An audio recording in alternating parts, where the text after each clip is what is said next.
All right, welcome to another episode of Meeting Virginia, guys. I'm super excited for this episode. I've been wanting to have this episode for a very long time. Today I interview my broker, Omni Casey. For the past, how long have I been an agent? Oh my goodness. 2 or 3 years or so, Yeah. I would say. Omni has given me just so many valuable pieces of wisdom. I still probably email him too much to this day, asking him probably the most random questions. So I'm super excited to have him on. I'm excited to be here. Pick his brain and see what he has to say. It was funny because I was looking back. This is really a reverse role for me because I do this on a smaller scale, right? With many of our agents and clients, and I've interviewed, I don't know, maybe 100 plus people. And I think it's been about a year or two since we actually sat down. Yeah. And I interviewed you, to tell us about your real estate business, tell us a little bit about your life. So it's nice to kind of be in the other seat. And you've been doing some pretty cool things with the interviews and bringing some people from all industries in to kind of learn a little bit about them. It's awesome. I appreciate it. So I want to first kind of get into, I guess, your past, to try to learn more about what led to you becoming the person you are today. Oh, don't dig up the past. I've shared bits and pieces about my past. So I'm from Hawaii. Most people know that. You think Texans are pretty obnoxious about telling people where they're from. Hawaiians are probably worse. There's just fewer Hawaiians. So I'm from Hawaii, but in Hawaii, I'm like most people think Honolulu, Waikiki. Like I'm from the country. So I don't know if you've ever watched what's the show, Moonshiners. No. So it's a show about people making moonshine, and it's like backcountry West Virginia, Kentucky, right? It's like the boonies where no one else is around. Like I grew up there in Hawaii, so the country, and it's the part of the country where if you're not from the country, don't go there. And everyone wants to keep the country kind of a situation, but it led to an interesting kind of development. I'm the middle child. I would like to say middle child. I guess I'm 3 of 8. Right? 8? So eight of us siblings all together. Wow. I'm number 3. I still felt like the middle child, which I think I thrive in the middle, right? I didn't want to be the first. I didn't want to be the last. I thrive in the middle. I don't want the spotlight necessarily, but I've been able to kind of relate with both sides there. And growing up in the country in Hawaii, fairly unique. Our family, fairly unique. There'll probably be a reality TV show about us at some point. We had things that we did as kids. Kids don't do nowadays, right? We grew up in the country. I was still in the age where you left and parents didn't know where you were, like all day. Like that just is insane for me to think about, my not knowing where my kids are at every single moment. Yeah. We would leave, we'd go up the mountain, we would pack of friends together and just show up at nighttime, and that's just where we were, kind of insulated into society. In terms of our neighborhood and friends growing up was one thing, but school-wise, my parents chose to homeschool us actually. Up until high school. At high school, we decided each of us had the option to opt in to go to high school so we can play sports on a bigger level. But up until then, my classmates were my brothers and my sister, and my teacher was my mom and my dad and we went to art class. My grandmother was a accomplished artist, and so it was a unique experience. It wasn't until I actually went to formalized school that I realized how weird it was. It just felt like that's what everyone did. Okay, I'm curious to ask, why did your parents choose to homeschool you? Because that's something I want to do for my kids. Yeah. I'm not. I guess there's multiple answers for that. I don't know if I've ever asked them straight up why. I know my mom went to school for education, so and so she was educated in that. I think they probably primarily were not happy with the school system. I mean, Hawaii, for all its beauty, one of the things that it does not have is great, at least back then, great public schools. Great for sports, A lot of NFL players come out of schools from Hawaii, but not a lot of scholars. And so they were wanted to take the education into their own hands to make sure that they were, well, teaching the values, core value wise and education wise to the level that they thought it should be. So that plus, I guess she just assumed that's how she kept us out of trouble. We were all there, and she could keep an eye on us while we were educated at the same time. Okay.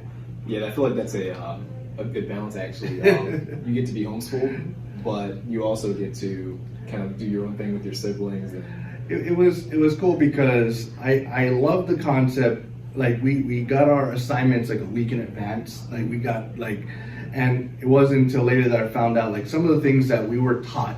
It was based on books she was able to get, and so sometimes it was at our grade level, sometimes it was college grade math, like for a 12-year-old or whatever it was, right? We had no idea because that's just what we were reading and learning, and that was your assignment. So we were kind of all over the place there. But I learned to, it's not that clock in, clock out method of I'm going to go to school today. It's we need to get a certain amount of assignments done. Mm-hmm. And those assignments meant we learned, and I would cram. I would get my reading in. I would cram it in like in 2 days, and I'd be on vacation for the rest of the week sometimes. So I always try to figure out how to game the system, I guess. Did my work.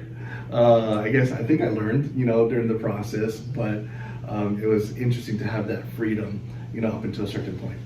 That is interesting. So she was kind of training you in a sense to... Yeah, I think so, and I don't think that was her intent in terms of here's what you should do, because I think most of my siblings just kind of did it day by day, like a normal process. But I was always trying to figure out how to gain an advantage. I think we come from a very big family. I'm I don't know, maybe 6'5", something close to that, and everyone's my size or bigger, or plus 50 pounds, right? So I'm actually one of the small kids in the family. Wow. So I had this maybe small guy complex growing up.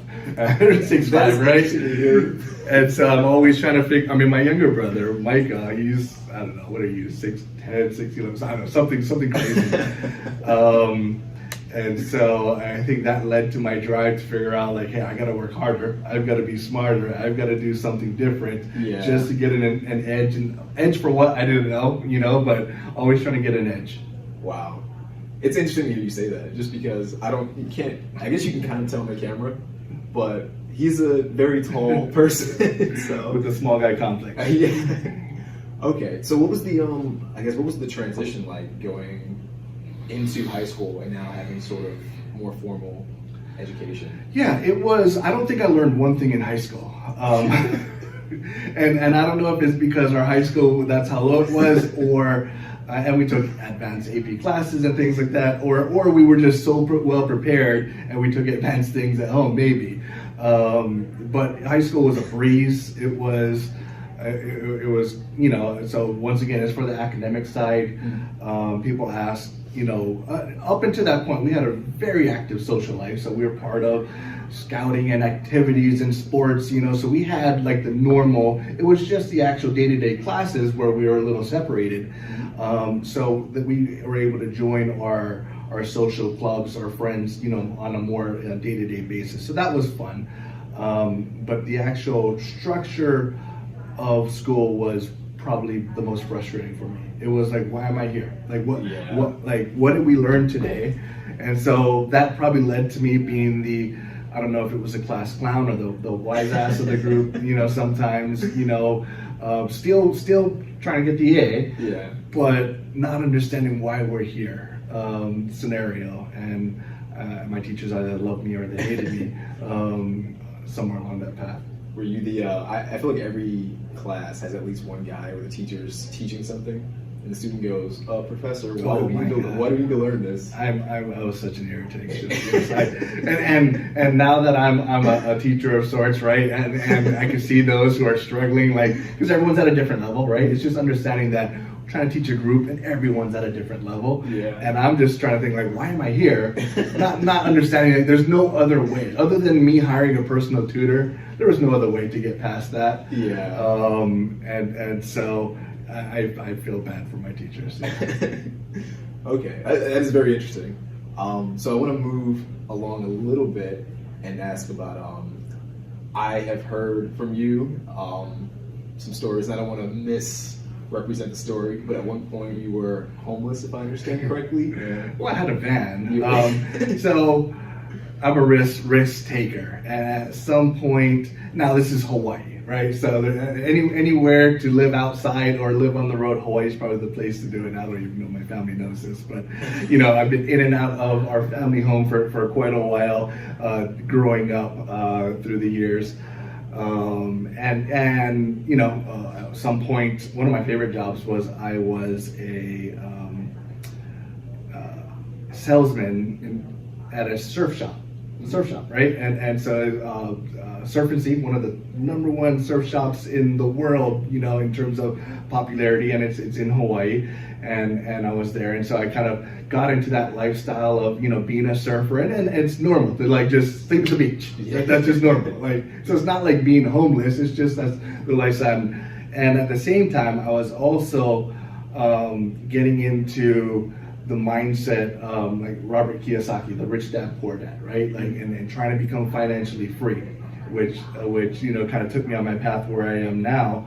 And part of that process is, reducing your expenses in the beginning, and then obviously raising your income, and then eventually raising your passive income. So I became this obsession of how do I become financially free? When you get your passive income to exceed your active expenses, you become financially free, and you can quote unquote retire, which is easier to do if you're homeless, I guess, right? Yeah. And so experimented with various scenarios of living in vans, living with friends and things like that.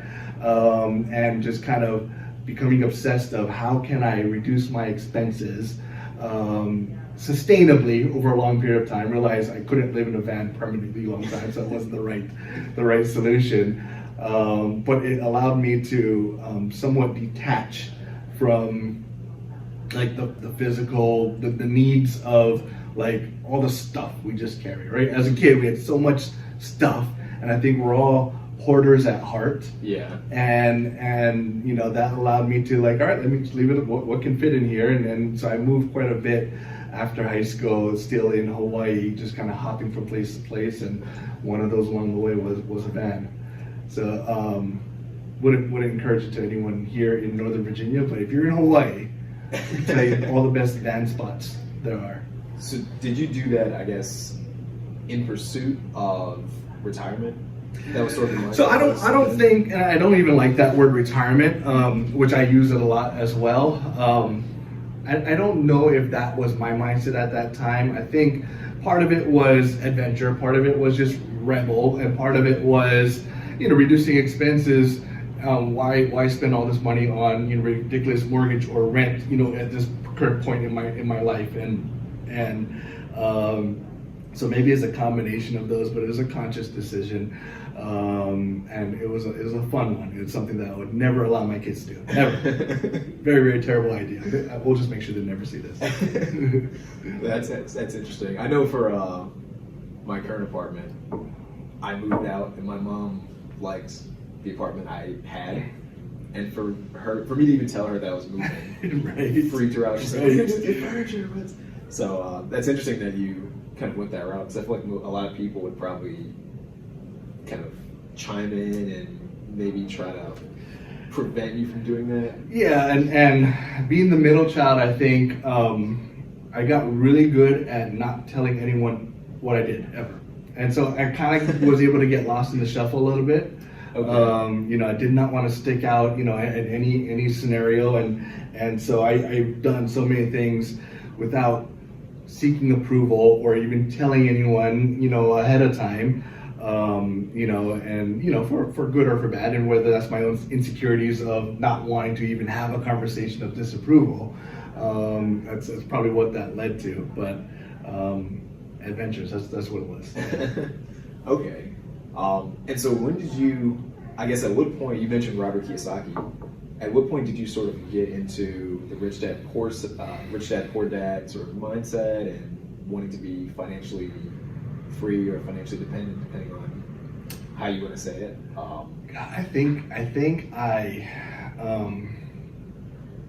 downloaded his book illegally for free, probably initially. Now I've probably spent thousands of dollars on his stuff since then. So I'm sorry, Robert, but I think I found it online somewhere, like the PDF version of it, and he's from Hawaii, so that intrigued me, right? And I wasn't a huge reader back then. I mean, for school, I did it for assignments, and then I went through this phase of not really a personal development phase right off that. I'd listen to things, I'd read things occasionally, but it wasn't like every day. If I don't read right now, I'm like drained. I need to kind of feed the mind, feed the soul.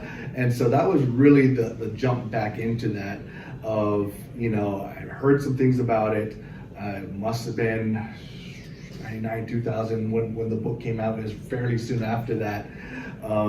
And read through it, and I mean, for those who have read it, it's a very popular book. It's a mind-changing book, but for many, it doesn't actually change what you actually do. And for me, I'm at a point where this could change the direction of my life, and so it got me interested I was always interested in business aspects, and I've been a part of many business ventures outside of real estate, but the business and the real estate, kind of came together a little bit for me. Through that, first as the investing side and then the real estate agent side. So it's been and so I've probably read Rich Dad Poor Dad, my guess is 30 times in my life. Like it's something like almost every year I read multiple times. And then there's obviously multiple books that he does. And when I talk about Rich Dad Poor Dad, it's like I'm talking about the gospel. No, it's not the Bible. It's not, there's not everything is 100% correct in there, but it's a really good mind shift. Or at least a thought exercise to think outside the norm, because we grew up in a norm in mainly school and society, and I think I had the advantage of starting my education outside of that norm, at home, and then trying to be put into this norm and realize that wasn't what I felt was right, or wasn't what I felt made the most sense for me. It works for some, didn't make sense for me, and then I read an author and he agreed with what I was feeling. I'm like, all right, this is it. Yeah, it's sort of that you're thinking one thing and then you hear someone who kind of validates it. Like, yes, that's it, right? Could be completely wrong, but that's it. Wow, that's interesting. You said you didn't read that frequently and you weren't, so I don't know why. I feel like when I hear you say you were kind of homeschooled, in my mind I picture reading being the default. So it was. I would say there was a period of time, if you ask my parents, probably they'll tell you stories of people asking what I want for my birthday and Christmas, and it was always books.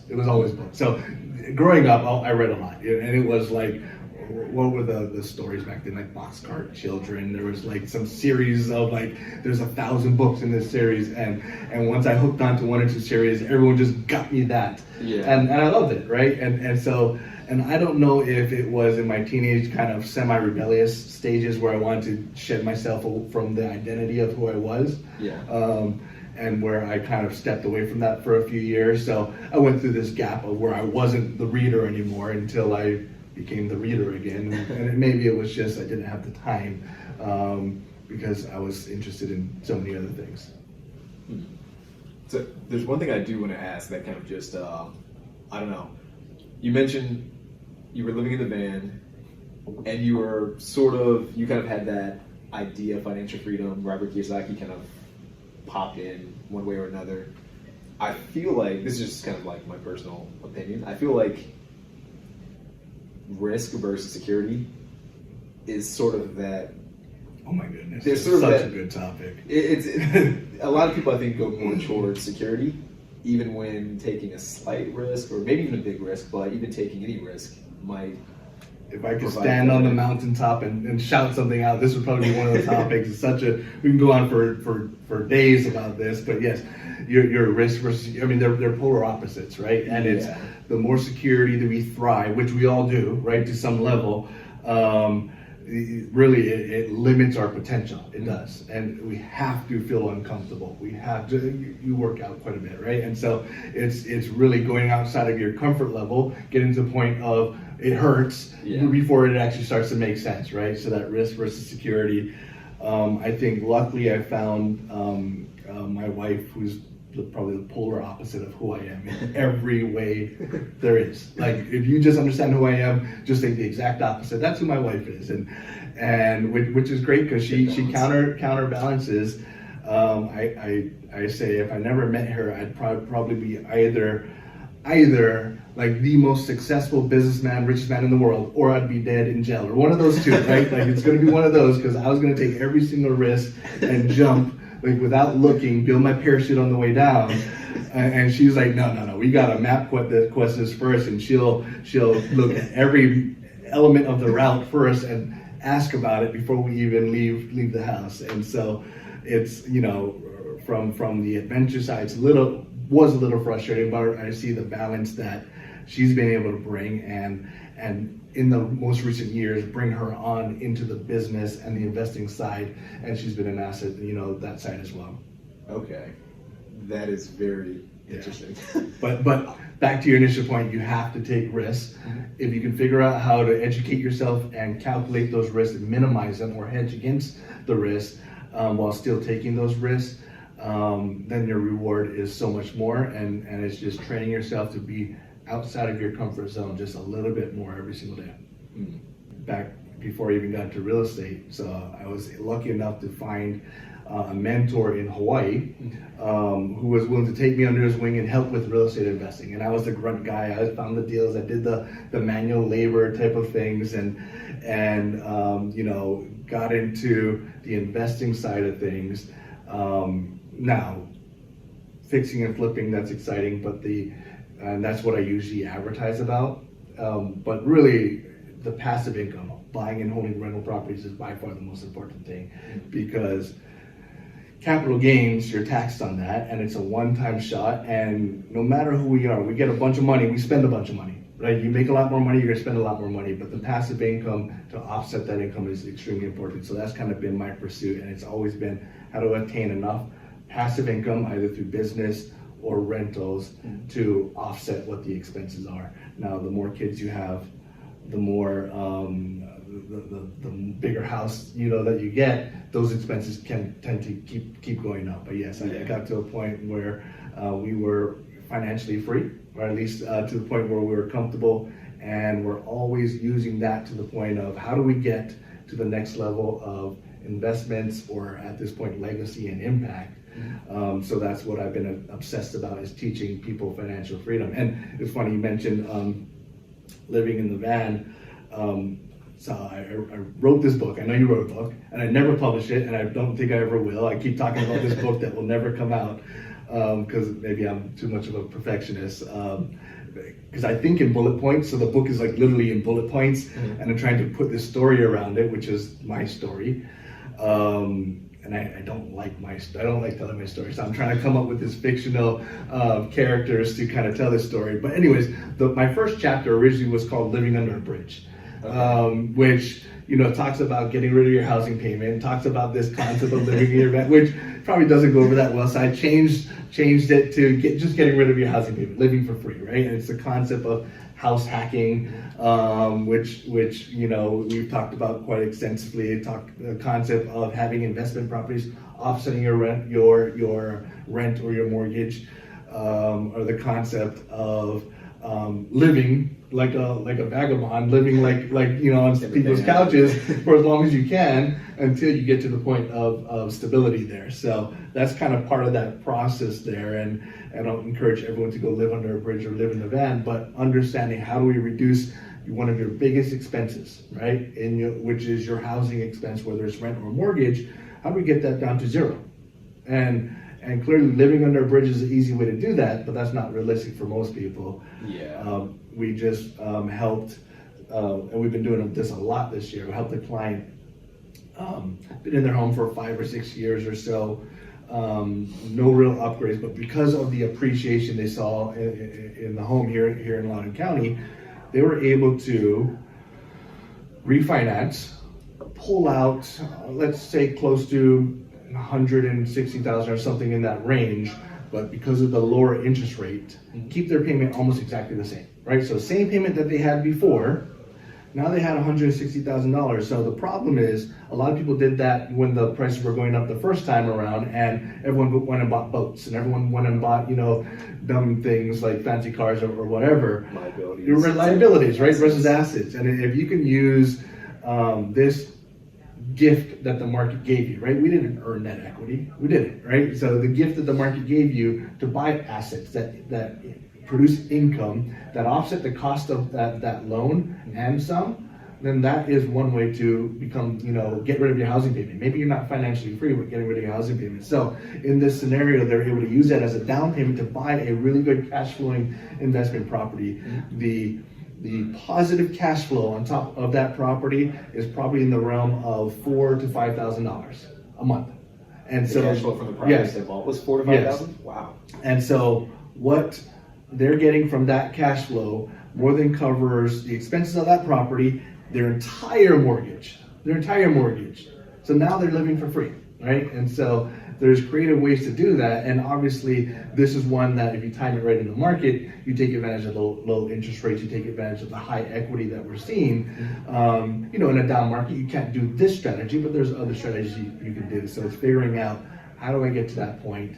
And if you have a zero housing expense, that makes it easier to be financially free. Okay. That was a lot. That was a lot. I told you, once you start talking, I go down a rabbit hole, and you're going to edit a lot of that out probably, but yes. That was all great right there. That itself that's a good clip right there. Okay, so first step would be to eliminate the housing payments if possible, or at least... So the title of the book will never come out is, how to be financially free in 5 years, or how to retire by the age of, let's just say 25 or something along those lines. Like if you're talking to your kids who are getting out of college, or they're 20 or whatever it is, and you can go down a regular path of work your way up the ladder and save and do this, and those are not wrong answers, they're just different answers. Or how do we fast track all that? Yeah. And part of that is thinking outside the box, using that different mindset of, okay, well, instead of just me being okay with the housing payment, how do I get rid of it? And how do I live for free? And if I don't have to live in a van or a bridge, that's a plus. And so you're starting with that. That being said, many people are in a position way farther along in life where that's not an option, right? You got 5 kids, that's not really an option to go live under a bridge. But that's just kind of the example of that path, that 5-year. I believe everyone can be financially free in 5 years if they put the right plan in place. I know we've talked about that, for you as well, and looked at, it's all about math, right? It's all about the right investment opportunities. And is it hard work? Absolutely. Is it motivation to work even harder? Because we have to have active income to be able to invest that to get passive income, right? And sometimes, myself included, we're not really money motivated. I talk about money a lot, but I really could care less. It drives my wife crazy. I could care less about money, right? But the bigger concept of being financially free, the bigger concept of giving back, the bigger concept of legacy or generational wealth is a much bigger driver than I hope I make another $10,000 this month, or I hope it right, because what does that do? It doesn't do anything. So if you had this motivation to make an additional, let's just call it $60,000 a year, above and beyond what you would normally make at your normal level, and you can do that for 5 years and be financially free at the end of the 5 years. Most people can see the light at the end of the tunnel when doing that, and it's completely possible because it's just math. I'm curious to know, why do you think, I guess we kind of talked about this with the whole security versus risk thing, but what do you think, do you think there's another barrier that holds people back from at least attempting, or? Yeah, I think there's a lot. Well, I'm a good example of this. I didn't tell people I invested in real estate up until a couple of years ago, probably. Investing, and I don't know if it's investing or if it's money. I grew up very conservative household, and you didn't flaunt what you have, you didn't talk about it, and investing was like a 4-letter word almost. A real estate investor, it's almost like that they're the reason they're for the crash, or things like that. And so although I was attracted to it and gravitated towards it, and I love the accomplishment element of it, because you turn something like not even habitable into a beautiful home, right? And you can make a profit off it, but someone's happy about that beautiful home that you created. Because if not, it's still going to be a dump. That's right, and whether you're renting it out or selling it, so there's a satisfaction reward factor to it. But it was almost like couldn't tell anyone about it or didn't want to tell anyone about it. You pair that with my family, my wife, who's way more private than I am. So it's almost like we don't talk to anyone about anything. And so it really wasn't until maybe a couple years ago, I mean, on a one-off basis, I was helping agents and or investors kind of down a path. But it wasn't until a couple years ago where I just kind of came out and said, here's what I do, here's what we do, and here's what we can teach you. Because the reality is there's so much opportunity, and like every single person can be an investor to some level. They just need that education. So most people don't have that education, and I think everyone is taught to fear failure. We're taught in school, right? You got it wrong, you got an F. You got it right, you got an A, right? And so failure is bad, and guess what? There's failure in real estate all the time. As a real estate agent, you have to have failure to reach success. As a real estate investor, there is absolutely failure. In every project, there's 100 different decisions. You're going to win and fail and succeed and fail in some of those decisions, and hopefully you succeed in more decisions because of your knowledge and your systems, that the actual project is a success. And so I think most people don't want to fail at all, and the concept of real estate investing, just you need to be okay with some level of uncertainty, some level of failure before you get to success. That is interesting. I do agree with that. I think the failure part, I think I'm very anti modern day education system. I feel like that's a huge part of it, where even in classes, people don't want to raise their hand because they're afraid that they'll get the question wrong, and they're afraid that their peers might judge them or they'll look stupid. So I agree completely on the people don't want to fail. Yeah, I'm not allowed to talk to my kids about their schooling anymore, because once again, me and my wife have complete opposite opinions about what's important, what's not important. I love education in general, but when it comes to things like grades and things, I'm like, it doesn't matter. And she's like, you leave. I gotta leave the room if they're talking about school. So,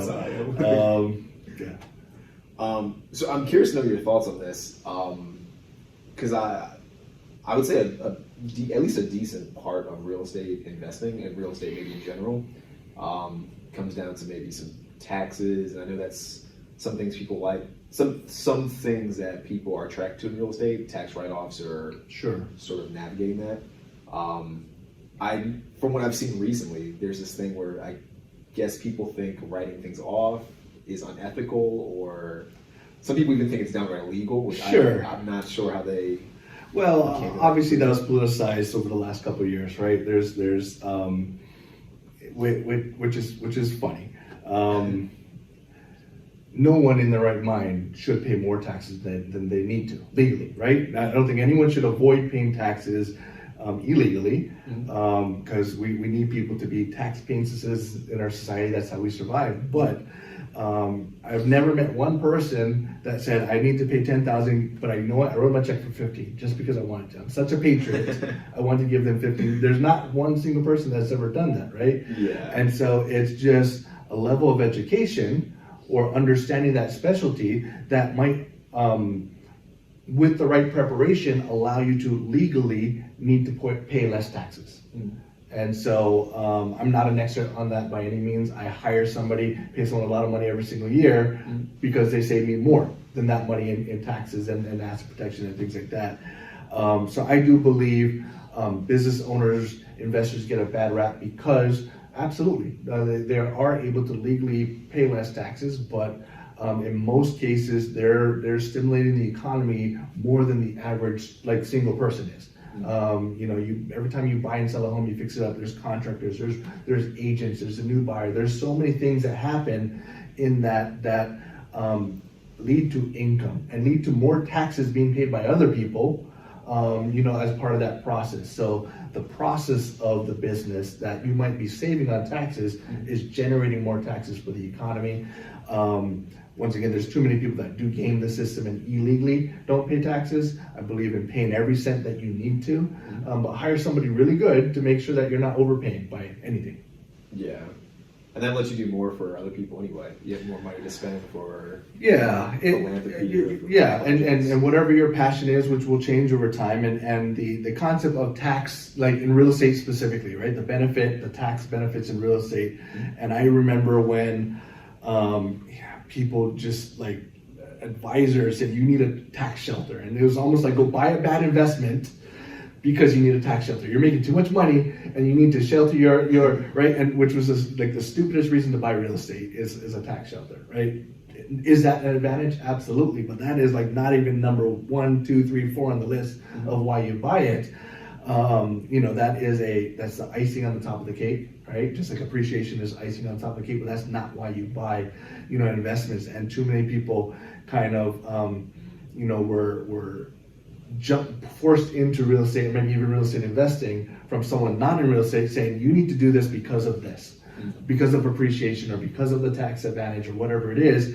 And that led to people buying subpar investments.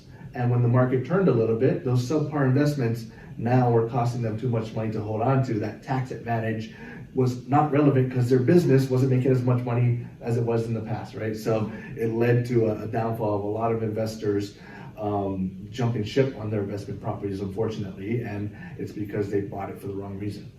Okay. So kind of, I guess, piggybacking off that a little bit, and I think we sort of talked about this in one of your classes, and I hear this often from people. Would you say that there's such a thing as a bad market, or is it the individual that might not be suited for the market, or maybe is it the strategy that people are using in the market that kind of needs to be tweaked? I don't think there's ever a bad market. I don't think there's ever a bad investment. I just think there's bad investors. Because I say this all the time, there is not a property in this United States that I will not buy. I'll buy every single property. If you're selling it, I'll buy it if the numbers make sense, right? It's got to be at the right terms, the right price. It's got to cash flow a certain amount. It's got to have the right opportunity. But if we can work that out, we can have it make sense. So it's not about the property. It's not about the market. It's about the investor having the knowledge to not just think on one track. If I was only thinking about equity, like I need to buy now and hope that it goes up in price so I can sell, right? That's where most people think as real estate investments, which is the farthest from the truth. I have to be really good at predicting crystal balls, looking into the future, and I would only be able to buy in certain markets at certain times. But if you are well-rounded and you understand the cash flow, you understand the equity, you understand a few different aspects of the real estate investing cycle, you can invest and make money in up markets and down markets, and hopefully help a lot of people and fix up a lot of properties in the process. Okay, that's very good information. It's a lot. No, that's very insightful, because I feel like I hear that a lot where people kind of go, 2008, 2009, if you jumped in, you were doing a terrible disservice to yourself because it was bad timing, the market was terrible, there's no way to make money, it's impossible for anyone to make money. But I've heard of people who had properties or bought them around that time, and they... And in this influencer society that we're in, we have a lot of very smart people, very, very smart people, some on Shark Tank, some, these global icons, billionaires, smart people that have investments in real estate, that have made money in real estate, but they are not in real estate. They don't know the nuances of it. And so many have said things anti-real estate investment wise over the last year or two, right? If I, as soon as the pandemic hit, we had some people saying, I would stop. If you're buying something, I would stop right now. Now, if you did that, you lost $20,000, $30,000. If you're trying to buy now versus, 6 months ago, like it's gone up so much. So the reality is there are smart people in the world that are just not smart in real estate, but people listen to them more than a broker, more than an agent who's in it and understands it. So, but those get the headlines, right? That's where it leads to. It makes me think about, did you hear about Elon Musk where he I think he mentioned to buy Dogecoin, I think is what it's called, one of the cryptocurrencies. Yes. It's right. Well, if Elon said it's good, unless, and who knows, right? Maybe, like, I would never comment on that because I don't know. But someone influential like that commenting, and I don't think he's an expert on cryptocurrency, right? If he said the same thing about 5-unit multifamily, everyone will go buy 5-unit multifamily properties, and that's just the influence society. Too many people are not willing to put in the time, the behind the scenes time and dedication, education, the trial and error through exercise of getting your own experience. And so if you're not getting your own experience and knowledge on a subject like real estate or real estate investing or whatever it is, you have to rely on what other people say, and that may or may not be correct. So I'm curious. I want to move a little bit away from the real estate, Sure, and back to you a little bit. All right. So I want to ask, what does Omni Casey have in mind for himself as far as future goals or maybe different projects within the next 5 years? Yeah, it's been harder to talk about, and I'm getting better at talking about it. And I know it's beneficial to talk about it because we come like a very private family, especially in real estate. It's all about asset protection. Like, I'm so careful.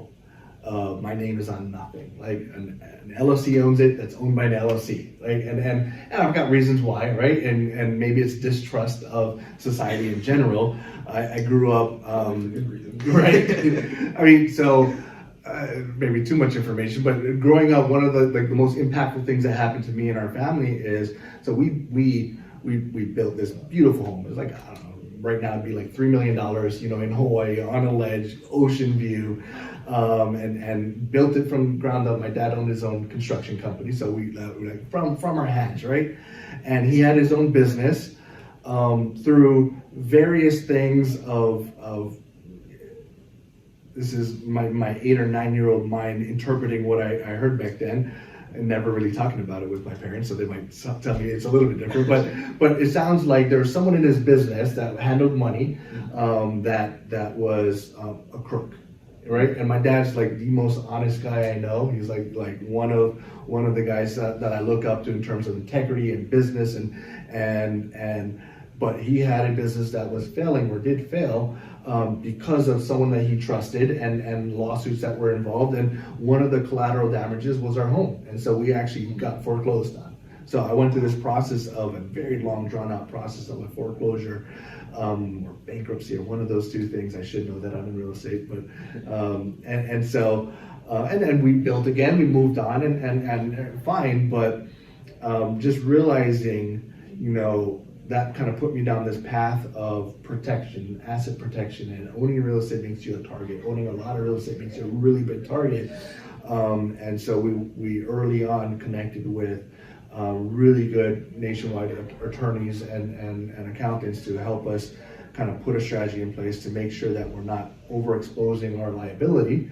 And not to say we're trying to do anything wrong or illegal or anything along those lines, but people sometimes take advantage and might be tempted to sue you to take what you have, right? And so down that path, I guess that leads me to that's one of the reasons why I haven't really talked about real estate investing, but this last couple of years, realizing there's a lot of, mainly our real estate agents, that I want to make sure they understand that. I want to make sure that they're taking advantage of every opportunity there is. So last year, we went much more aggressive into real estate acquisitions than we have in the past, and this year we're trying to set a new record. Me, my wife, and I, or my wife's investment company is what it is. So we are trying to acquire 52 properties in 52 weeks, and so that's the biggest goal we've had. Don't know if we're going to hit it, right? But we have this vision. I talked about it in a post a couple weeks ago, but this vivid vision of where do we want to be in 3 years. And I wrote it out, and it was, investing side, real estate office side, and personal development side. And then at the end of it, I'm like, well, why not now, right? And so beginning of this year, I kind of changed it to like in the next 52 weeks instead of the next 3 years. And I put that out there. which I don't do. I usually do not tell anyone, other than, at home and a few other people that I work with, but put it out to the world a few times, and it's amazing what doing that will do. Like literally, like the very first day I put out, I want to buy 52 properties in 52 weeks. That day, someone that I had never met, but we were connected on Facebook, said, "Hey, I got an investor. He has 52 homes. There's a portfolio he wants to sell, and you should look at this." The whole portfolio. The whole portfolio of 52, like that day. Because now, granted, I didn't buy the whole portfolio. I bought a few of them, and it just the numbers didn't make sense all at once there. But putting out those, like, these are my big dreams. I know they're big dreams. So because of that, we're probably way ahead of schedule. About 3 or 4 weeks ago, we closed on our 12th property this year. We're under contract. By the end of this next month, we'll be closed on 22, I believe. And we have systems in place where we don't actually have to go out and be involved in almost any of them. We got a team in place to either renovate it or manage it, or whether most of them are buy and hold rental properties. We're some of them are partnerships. There's one actually out that we're heading to this week, and we're going to see for the first time. It's funny because my wife gets to know, like, hey, guess what we bought, right? So there's this property in, I think, Annapolis, which there's another investor that I've done business with in the past, and has a property in Annapolis, and so he asked us to partner on that deal. So able to passively go out and look for opportunities like that. So we're actually going to go stay in Kent Island, which is near Annapolis, which I've never been in. So take a mini vacation, over the weekend, while we go take a look at this property. And it's important right now for me to have my kids kind of be involved in that process, because one, they can do whatever they want as long as it's real estate investing, right? No, so as something along those lines, they're going to be on their own path, and I know there's at least one of them that will probably follow my path. But I want to give them every opportunity, education-wise, to understand that there is a different path. Right? I have very smart kids, and some of them probably it's not for them. Like they might be in the tech space, one might be in entertainment space or whatever it is. But I didn't want them to go 20 plus years and then find out like there is this real estate investing or business ownership side of things. Yeah. That is I think it's free. I do. That is incredible. The 52 properties in 52 weeks by itself is incredible, and then to hear that someone actually reached out with a portfolio of 52 properties. Yeah, and insane.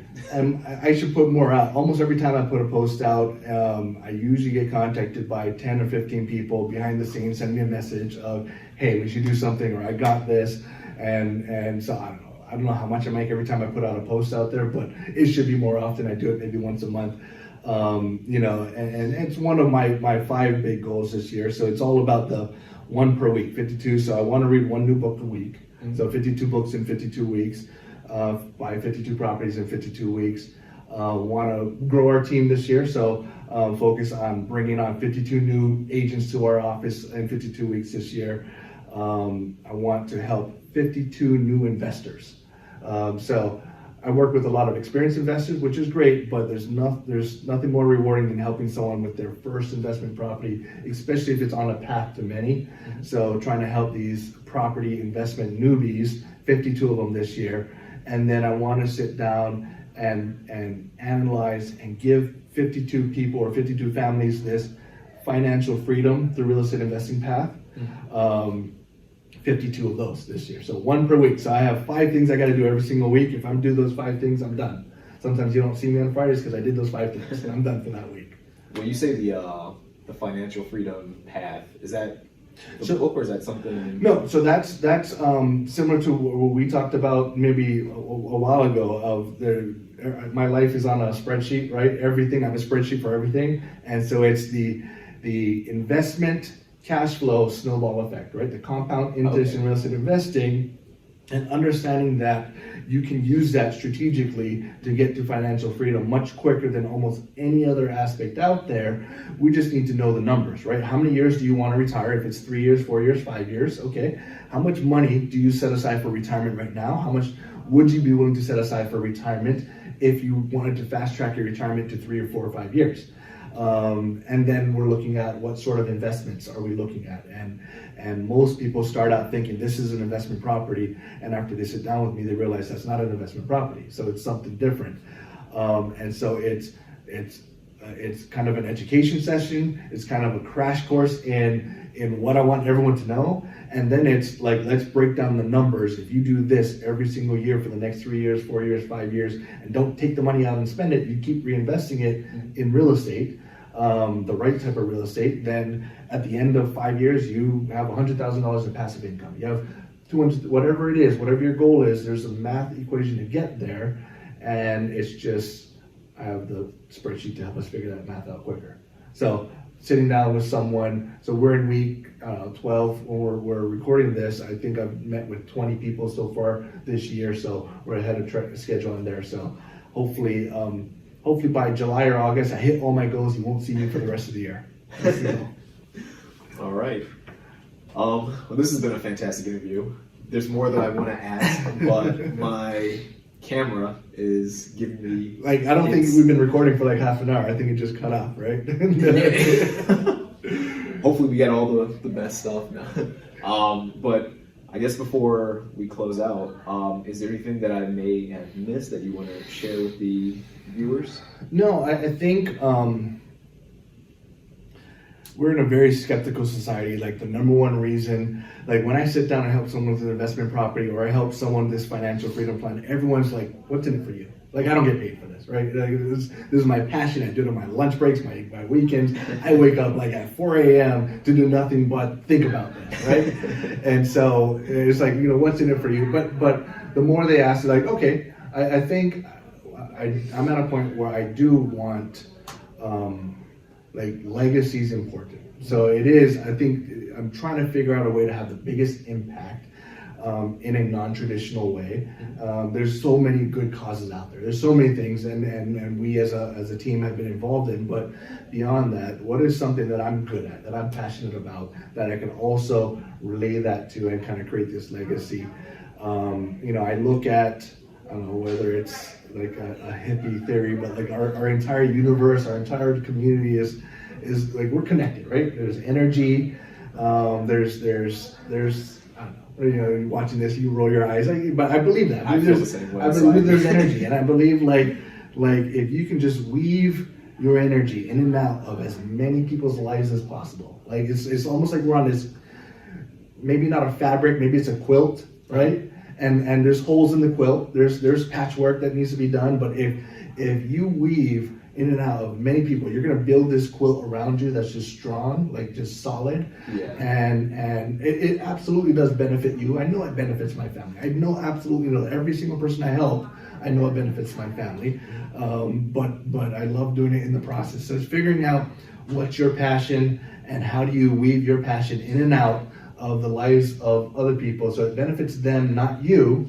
And in return, I think you'll get that benefit as well. So that's, I don't know, I'm a basket weaver, I guess, but that's kind of what I'm focusing on, and hopefully you could help as many people as possible do that. That is fantastic. That's awesome. Which I completely agree with that whole philosophy and kind of theory. Well, that is amazing.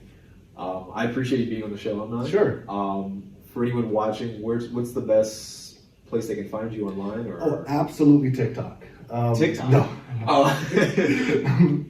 Not on TikTok yet. I don't know, just call me. I'm on Facebook. I feel terrible because I put out on Facebook every once in a while. I don't actually consume a lot of social media. Mm-hmm. I'm very, I don't watch the news anymore. I'm like really shut off on trying to have outside influences outside of what I intentionally try to do. But I'm out there. If you send me a message, I'll eventually get it. It might not be today. So like if my house is on fire, don't send me a Facebook message. I won't get it for a couple days. But you can reach out to me on cell or email, or just stop by the office. Ask Lenny, where does he work? And we're here in Ashburn, and I'm here almost every single day. Okay, all right. Thank you so much, Omni, for being on the show. Absolutely. Thank you so much, guys, for watching this episode. Please reach out to Omni if you have any questions. And until the next episode, guys. Bye. Thanks.